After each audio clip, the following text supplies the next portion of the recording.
முருகர் 9 கிரகங்கள் 27 நட்சத்திரம் சேர்ந்து ஒரு பக்தனுக்கு என்ன கர்ம சோதனை கொடுத்தாலும் அந்த முருகர் மாத்துவார். ஏன்னா படைக்கும் தொழில முருகர் செஞ்சதுனால அந்த படைக்கும் தொழில எப்படி எப்படிலாம் என்னென்ன ரூல்ஸ் அண்ட் ரெகுலேஷன் மீறலாம், என்னென்ன ரூல்ஸை மாத்தி அமைக்கலான்ற வித்தை முருகர் பெருமாளுக்கு தெரியும். அதனாலதான் தன் பக்தர்களுக்கு அவர் வள்ளி வள்ளி வரப்பிரசாதங்களை வழங்குறார். ஒருத்தனோட கர்மா எவ்வளவு மோசமா இருந்தாலும் வந்த உடனே முதல்ல அவருக்கு சோதனை கொடுத்துருவாரு. கண்ணீர் விட்டு அழற அளவுக்கு சோதனை கொடுத்தோடனே அவன் கண்ணீர் கர்மா கரையும். கண்ணீர் வந்தாலே அந்த சோதனை கொடுத்து கர்மாவை தீர்த்ததுக்கு அப்புறம் தான் முருகர் அவருக்கு எல்லா வரங்களையும் கொடுப்பாரு.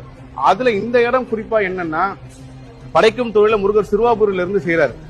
இந்த இடத்துல என்ன முருகர் பிரம்மாயிட்ட சொல்லியிருக்காருன்னா, இனி என் பக்தர்கள் யார் வந்தாலும் அவங்களுக்கு நீ விதியே சரியாதான் எழுதணும், எந்த தவறாவும் எழுதக்கூடாது, தவறா எழுதப்பட்டு இருந்தாலும் என் பக்தனா இருந்தா அவனுக்கு மாத்தி அமைக்கணும்னு சொல்லி முருகர் உத்தரவு போறாரு. அதுக்கேற்ற மாதிரி பிரம்மாவும் சரின்னு சொல்றாரு.